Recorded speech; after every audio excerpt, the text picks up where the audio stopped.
बंजारन बहू। कमला एक बहुत स्वार्थी महिला है। उसने पैसों के लिए एक ऐसे इंसान से शादी की जो पहले से शादीशुदा और एक बच्चे का पिता भी था। कमला के पति को मरे हुए एक अरसा बीत गया है। अब वो अपने सौतेले बेटे वैभव के साथ रहती है। वैभव के दिल में अपनी माँ को लेकर इतना डर है कि वो अपनी माँ के सामने एक शब्द नहीं बोल पाता। उसकी माँ जो कहती है उसको सर झुकाकर वही मानना पड़ता है। वैभव, तुमने अभी तक घर का काम क्यों नहीं किया? तुमसे कितनी बार कहा है कि सूरज निकलने से पहले तुम घर की साफ सफाई पूरी कर दिया करो। वैभव कुछ नहीं बोलता, चुपचाप सर झुकाए अपनी माँ की बात सुनता रहता है। तभी पास में खड़ा नौकर सुखराम कहता है, मालकिन, वैभव बाबा को रात से तेज बुखार है, इसलिए वो सुबह जल्दी उठ नहीं पाए। उनके बदले मैं घर की साफ सफाई कर देता हूँ। इसे कोई बुखार नहीं है। मैं इसे अच्छी तरह से जानती हूँ। ये सब काम न करने के बहाने हैं। सुखराम काका, बोल दो इसे। सारे घर का काम यही करेगा और इससे समय पर अपना काम पूरा नहीं किया तो इससे आज का खाना भी नहीं मिलेगा। मगर मालकिन, वैभव बाबा की सच में ही तबीयत खराब है, आप एक बार देख तो लीजिए। कमला बिना कुछ बोले वहां से चली गई और बेचारा वैभव तेज बुखार में भी काम करता रहा। कमला वैभव की शादी एक ऐसी लड़की से कराना चाहती थी जो अनपढ़ हो और कमला से इसी तरह डरे जिस तरह वैभव डरता है, ताकि वैभव की सारी जायदाद और धन दौलत उसकी मुट्ठी में रहे। लेकिन आज के जमाने में ऐसी लड़की मिलना मुश्किल है। कमला कार में यही सब कुछ सोचती जा रही थी कि तभी रास्ते में, अरे ड्राइवर, तुमने कार क्यों रोक दी? और ये इतना शोर कैसा? मैडम, आगे कुछ बंजारों का खेल चल रहा है, इसलिए भीड़ लगी है। मैं अभी भीड़ को साइड में करवाकर कार निकालता हूँ। ड्राइवर भीड़ को साइड करके कार निकालने की कोशिश करने लगा कि तभी कमला की नजर रस्सी पर चल रही एक फुलवा नाम की बंजारन पर पड़ी। क्यों ना मैं इस बंजारन की शादी वैभव से करा दूं? ये तो अनपढ़ लग रही है, मेरे पैरों तले दबकर भी रहेगी। मुझे अभी इसके माँ बाप से बात करनी होगी। ये सोचकर कमला ने उन बंजारों से बात की और उन्हें शाम को अपने घर बुलाया। फुलवा के माता पिता वहां उसे लेकर आ गए। उन्होंने इतना आलीशान घर पहले कभी नहीं देखा था। अच्छा हुआ आप लोग आ गए। देखिए, मुझे घुमा फिरा कर बात करने की आदत नहीं है, इसलिए सीधे सीधे मुद्दे पर आती हूँ। मुझे आपकी बेटी बहुत पसंद है। मैं अपने इकलौते बेटे की शादी आपकी बेटी फुलवा से कराना चाहती हूँ। इसके बदले में आप जो चाहो वो ले सकती हैं। तभी फुलवा की माँ कहती है, ये क्या कह रही है मैम साहब? कहीं आप हमारी गरीबी का मजाक तो नहीं उड़ा रही ना? आप मेरे बेटे से मिल लो। अगर आपको मेरा बेटा पसंद आता है तो मैं कल से ही शादी की तैयारी शुरू कर दूंगी। सुखराम, वैभव को लेकर आओ। फुलवा अपनी माँ के कान में फुसफुसाती है, माँ, कहीं इस मेम साहब का छोरा पागल तो ना है? फुलवा अपनी माँ से बात कर रही होती है कि वैभव वहां आता है। फुलवा उसे देखती ही रह जाती है और उसके माता पिता उसकी शादी तय कर देते हैं। शादी वाले दिन किसी को फुलवा और वैभव की बेमेल विवाह की बात समझ में नहीं आती।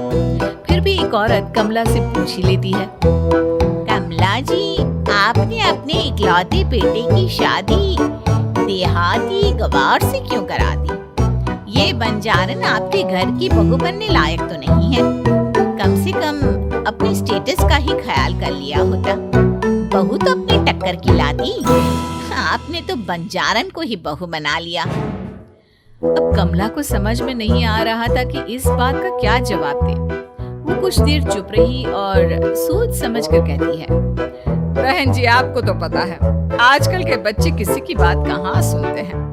मैं तो अपनी बहू एक पढ़ी लिखी और अपनी सोसाइटी की ही ढूंढ रही थी, लेकिन मेरे बेटे ने मेरे सामने इस बंजारन को लाकर खड़ा कर दिया। बोला कि मैं शादी करूंगा तो इसी से। अब भला मैं क्या करती? मुझे अपने बेटे के सामने झुकना ही पड़ा। कमला की ये बातें सुखराम भी सुन रहा था। उसने ये सारी बातें वैभव को जाकर बता दी। काका, मैं तो फुलवा को जानता भी नहीं, फिर माँ मेरे बारे में झूठ क्यों कह रही है? अरे बेटा, तुम कितने भोले हो, तुम्हें कुछ भी नहीं पता। तुम्हारे पिता अपनी सारी संपत्ति तुम्हारे नाम करके गए हैं। तुम्हारी माँ नहीं चाहती कि ये संपत्ति तुम्हें मिले, इसलिए उन्होंने तुम्हारी अनपढ़ लड़की से शादी करवाई ताकि तुम्हारी तरह वो भी अपने हक के लिए आवाज ना उठा सके। सुखराम काका, मैं क्या करूं, आप ही बताओ। माँ के सामने आते ही मेरे हाथ पैर कांपने लगते हैं। मैं माँ को कुछ भी नहीं कह पाता। वे दोनों बात कर ही रहे थे कि अचानक कमला वहां गई। कमला को देखकर दोनों घबरा गए। तुम दोनों फिर कभी बातें कर लेना, अभी फेरों का समय हो गया है, चलो जल्दी आओ। इस तरह फुलवा और वैभव की शादी हो गई। अगले दिन कमला ने फुलवा को बुलाया और उसे नसीहत देने लगी। देख बंजारन, तुझे मैंने अपनी बहू बना तो लिया है, लेकिन तुझे इस घर में आँख कान मुंह बंद करके रहना होगा। घर का काम कर और अपने पति से मतलब रख, समझी? कमला का ऐसा रवैया फुलवा को बिल्कुल समझ में नहीं आया। उसने वैभव से इस बारे में बात की। सुनिए ना, माँ जी ने जिस तरह मुझसे बात की मुझे अच्छा नहीं लगा। शादी से पहले तो वो मुझसे बहुत अच्छे से बात कर रही थी, लेकिन शादी के बाद उन्हें क्या हो गया? तुम ज्यादा मत सोचो, जैसा माँ कहती है वैसा ही करो। ये कहकर वैभव वहाँ से चला गया। अगले दिन वैभव को घर के नौकरों की तरह काम करता देख फुलवा को बहुत हैरानी हुई। फुलवा ने इस बारे में सुखराम काका से बात की तो सुखराम काका ने फुलवा को सारी बात बता दी। अब फुलवा को समझ में आ गया कि उसकी सास ने एक बंजारन को बहू क्यों बनाया। एक दिन वैभव घर का काम कर रहा था, तभी उससे कांच की प्लेट टूट गई। किसने गिराई ये कांच की प्लेट? वैभव को वहां खड़ा देख कमला ने छड़ी से उसे मारना शुरू कर दिया। उसके पैर में कांच चुभ गया और खून बहने लगा, लेकिन फिर भी कमला उसे मारे जा रही थी। ये देखकर फुलवा ने कमला के हाथ से छड़ी छीन ली और तोड़कर फेंक दी। बंजारन, तेरी इतनी हिम्मत, तूने मेरे हाथ से छड़ी छीनी? कमला फुलवा को थप्पड़ मारने ही वाली थी कि फुलवा उसका हाथ पकड़ लेती है। ओ सस माँ, मैंने मॉम की गुड़िया ना समझ लियो। बंजारन हो बंजारन, ईंट का जवाब पत्थर से देना जानती हूँ। आज के बाद मेरे या वैभव जी के ऊपर हाथ उठाने की सोचो भी ना, समझी सस माँ? ये कहकर फुलवा वैभव को लेकर वहाँ से चली गई। उसने वैभव के पैर पर पट्टी बांधी, उसके आंसू पोंछे। वैभव ने पहली बार किसी के दिल में अपने लिए इतना प्यार महसूस किया। अब फुलवा वैभव का हर काम में हाथ बटाती, उसका बहुत ख्याल रखती। इस तरह दोनों बहुत ज्यादा नजदीक आ गए। वहीं दूसरी ओर कमला सारी जायदाद अपने नाम करने की साजिश करने लगी और एक दिन वैभव, जल्दी बाहर आओ। कमला की आवाज सुनकर वैभव और फुलवा अपने कमरे से बाहर आ गए। जी माँ, आपने बुलाया? ये ले, इन कागजों पर साइन कर दे।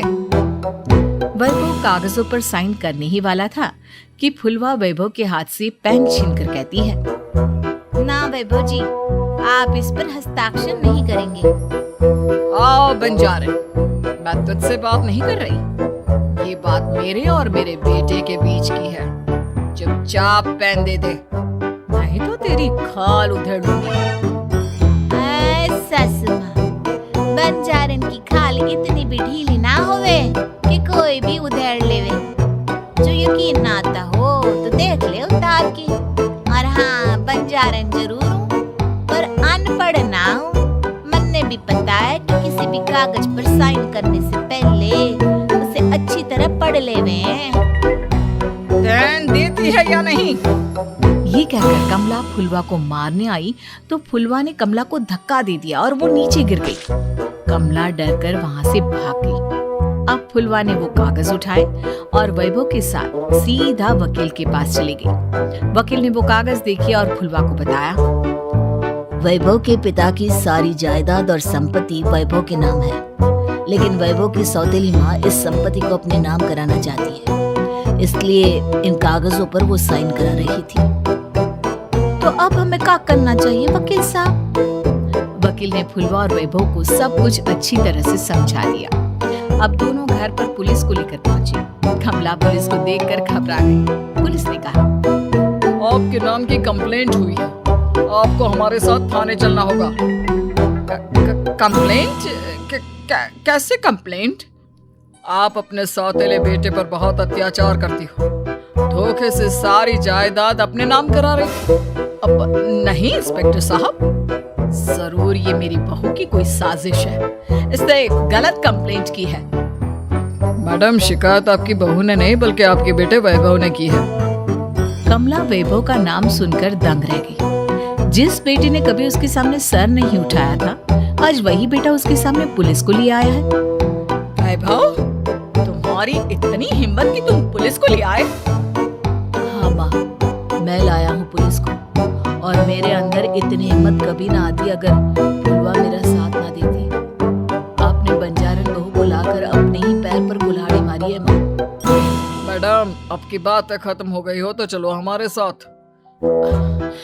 वैभव, मुझे माफ कर दो, मुझे थाने मत भेजो। आज के बाद मैं तुम्हें कभी नहीं मारूंगी, तुम्हें कभी परेशान नहीं करूंगी, मुझे माफ कर दो। वैभव अपनी कंप्लेंट वापस ले लेता है और पुलिस वहां से चली जाती है। वैभव अपनी सौतेली माँ से कहता है, मैंने पुलिस को वापस तो भेज दिया है, लेकिन मैं आपको माफ नहीं कर सकता। आपने बचपन से आज तक कभी मेरे सर पर हाथ नहीं रखा, हमेशा मुझे मारती रही, नौकरों की तरह बर्ताव करती रही। आप इस घर में नहीं रह सकती, चली जाइए यहाँ से। कमला घर छोड़कर चली गई और सड़क किनारे खड़ी होकर सोचने लगी, काश मैंने वैभव को माँ की तरह प्यार किया होता तो आज मैं इस तरह से बेसहारा ना हो जाती।